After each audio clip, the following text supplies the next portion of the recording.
Welcome to Bong mathematics. Hello viewers, আজ তোমাদের জন্য একটা নতুন ভিডিও নিয়ে চলে এলাম।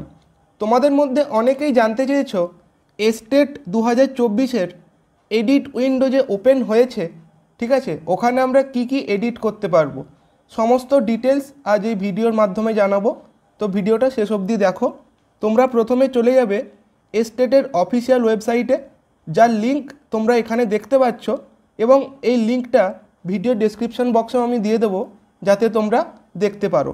এবং এখানে যাওয়ার পর তোমাদের কি করতে হবে, এখানে এই মোবাইল নাম্বার এবং পাসওয়ার্ড এটা দিয়ে তোমাদের করতে হবে লগ ইন, ঠিক আছে।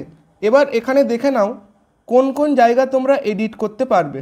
এখানে ক্লিয়ারলি লেখা আছে যে ক্যান্ডিডেট নিজের অ্যাপ্লিকেশন নাম্বার এবং আর কি বলছে নিজের নাম, ঠিক আছে, নিজের নাম এবং অ্যাপ্লিকেশন নাম্বার এই দুটো বাদ দিয়ে বাকি সমস্ত জায়গা এডিট করতে পারবে, ঠিক আছে। এটা বোঝাতে পারলাম।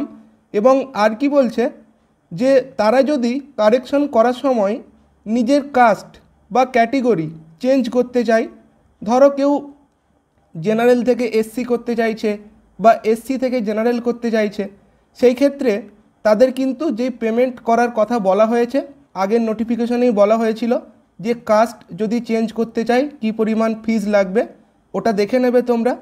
এবং কি বলছে, ধরো এরকমও ঘটনা ঘটেছে, কেউ ধরো এরকম করেছে যে যখন ফর্ম ফিল আপ করছিল কেবল একটা পেপারের জন্য অ্যাপ্লাই করেছিল, তার এখন মনে হচ্ছে যে না আমি দুটো পেপারের জন্যই অ্যাপ্লাই করতে চাই, সেটাও কিন্তু পসিবল।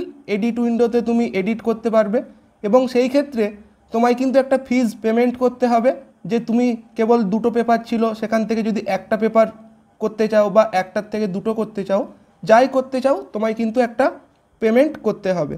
এবং বলছে যে আদারওয়াইজ কিন্তু তোমার এই এডিট জায়গাটা মানা হবে না বা কারেকশানটা মানা হবে না, এবং তোমার অ্যাপ্লিকেশনটা কিন্তু আগে যেমন ছিল তেমনই থেকে যাবে, অর্থাৎ আর কোনো চেঞ্জ হবে না।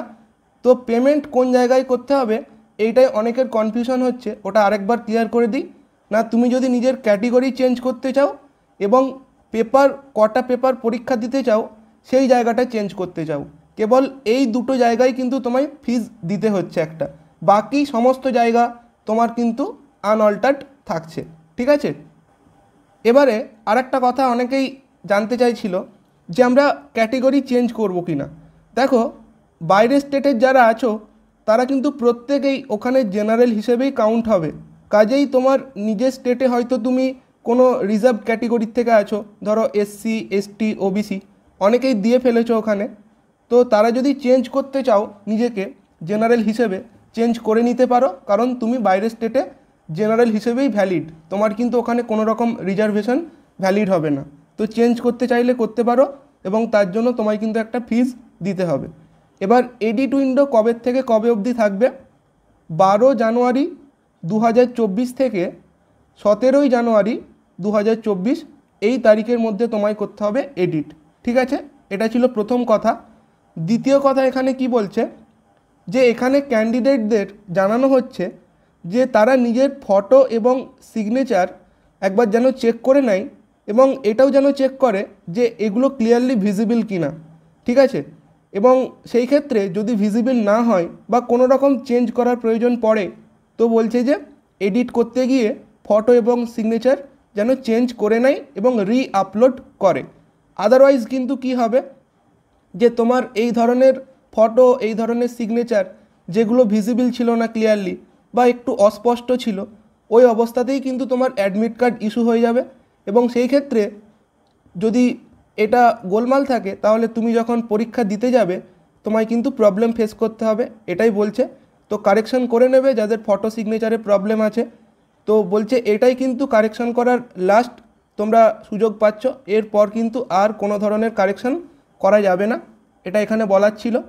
আর লাস্টে যেটা বলা আছে এটা তো আগেই আমরা আলোচনা করে নিয়েছি যে পেমেন্টে রিলেটেড যাদের প্রবলেম হয়েছে তাদের ক্ষেত্রে কি করতে হবে, 12 থেকে 24 ঘন্টা ওয়েট করতে, এবং তা না হলে ওদের রেজিস্টার্ড ইমেল আইডিতে মেল করতে। এই ব্যাপারগুলো আগের ভিডিওতে আমি বলেছি, তো আগের ভিডিওর লিঙ্কও আমি দিয়ে দেবো এই ভিডিও ডেসক্রিপশনে। তো এই ছিল আজকের ভিডিও, কেমন লাগলো কমেন্টে জানিও। Thanks for watching.